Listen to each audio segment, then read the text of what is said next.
Hello, everybody. It's Christmas evening, and I think it is still time for a little, small, quick coffee clutch. Coffee clutch just means that I invite you over for a coffee and we have a little chit chat, hence the word clutch. Now, I have only 2 books to talk about, and I will start with a book that I finished yesterday. It is Lord Jim at Home by Dinah Brooke, and with a foreword of Lodewijk. What a book! Oh my God! This was written somewhere in the 70s, early 70s, 73. And I can imagine that this must have been a shock to the system for the English country folk. This is a story about Giles. He is from a higher upbringing, a higher class, social class, but his upbringing was lacking very much. He didn't get any love from his parents.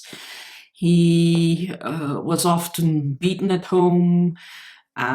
He went from boarding school to boarding school to boarding school, so he lacked any kind of human attachment. And then the Second World War kicks in, and he goes into the Navy, and that's the first time in his life where he has some roots in a way, some feeling of belonging. And meanwhile, his parents, that he often calls king and queen, they live in their castle. They are very wealthy. The father is from a line of judges and barristers and whatever. And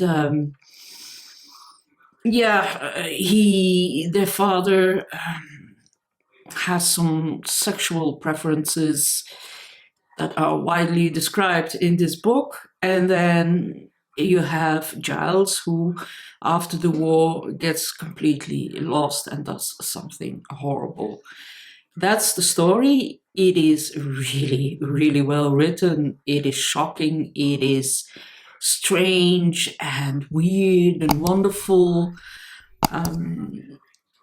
Although none of the characters are very likable, I still could understand why the people were the way they were. And I can imagine that a book like this, with so much explicit things like the coldness of families from upper class, where kids are more a nuisance, and where there are nannies, and then they are put on hidden into boarding schools. Let's keep it to that. And then their weird sexual preferences. It must have been quite a book to read in 1973. So yeah, I can imagine. I liked it. It's still relevant. It's still a very, very good book, and it is really fast-paced. Although you feel like you need to take your time to read this book and let it all sink in, because Giles' story is one of pain, and it is a marvelous, marvelous, marvelous book. 4.5 stars for me.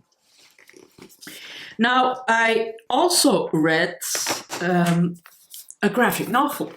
This is a Belgian graphic novel. Typical, these little houses you can see a lot, or used to see, you could use. Oh my God, drink a little bit of coffee and come on. It's hot. These little houses you could see a lot. Those are little farmhouses that you can see in Flanders. Not in the area where I live, because those were very big farms where the land was rich. But this type of house you also see in the borinage. Borinage is comparable, I think, to the Appalachians in, what is it? Virginia. So very poor areas. And this is the story of Merel. Merel is a woman in her 40s. She has a boyfriend, but she's not married or anything. She doesn't have kids. But she really loves ducks. And she goes to competitions with their ducks. Like here, you can see, to have them evaluated and everything, and to win awards and stuff like that. But she never wins. And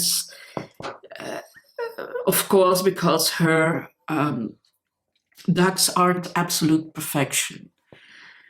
But only she can see the real beauty of those ducks, because she loves them, and for her ducks are everything, and her boyfriend too. But, you know, it is very moving that she look at her ducks with so much love and compassion. And we have a saying, mijn kind, schoonkind, my child, beautiful child. If it's yours, you love it with all its defaults, and even after a while, it's mostly the defaults you love the most. And then something happens. There's a sort of a thing happening where some kids tell a story to their parents that Merel has done something wrong to them, and there's a whole kind of witch hunt that starts, and a lot of nasty things happen to Merel, and she is sort of cancelled. She is not allowed to go to the local bar anymore, or to the local store, because people think she has done something unspeakable to a child. And after a while, we realized that things weren't exactly as people think it was. And it's a beautiful, gentle story of love, and the pureness of love, and sticking to your guns, and especially when you know you have done nothing wrong, just say fuck it and live your life. And after a while, people will either stay away forever, or will come back, or you will make new friends. And this is the story of Merel. This is the first of a series, I believe, and I liked it. I really liked it. It is already available in French, because it's written in French, and also in German, I believe. And I wanted to talk about it because it's such a beautiful story. Merel by Clara Lodewijk. Clara Lodewijk is from the Borinage herself, so she's Belgian. And she's a new coming talent in the graphic novel world, and I really like the artwork of the cover. It really reminds me of my youth in a way. I used to go in those little houses. I've never lived in one like that, but I used to visit those houses, and they're very small and very dark, but they're also very cozy. And there was a stove always with some food on it, and we called it a Leuvense stove, which is, I will try to find a picture. And there's always a pot of coffee or soup on there or something. So yeah, it was. Those are good memories as a child, you know, when you go to the older folk and as a kid and you go into those little houses. Yeah, it had a little bit of magic, I think. So yeah, that's it. I normally will do a live stream tomorrow because not everybody has family or somebody to talk to, and I think I will do a live. So I hope if you can join me. We'll see what hour. I'm not sure yet, but maybe yeah, around. I don't know. I will see. I will see. So yeah, see you tomorrow if you can, and otherwise have some beautiful days together. Okay, bye bye.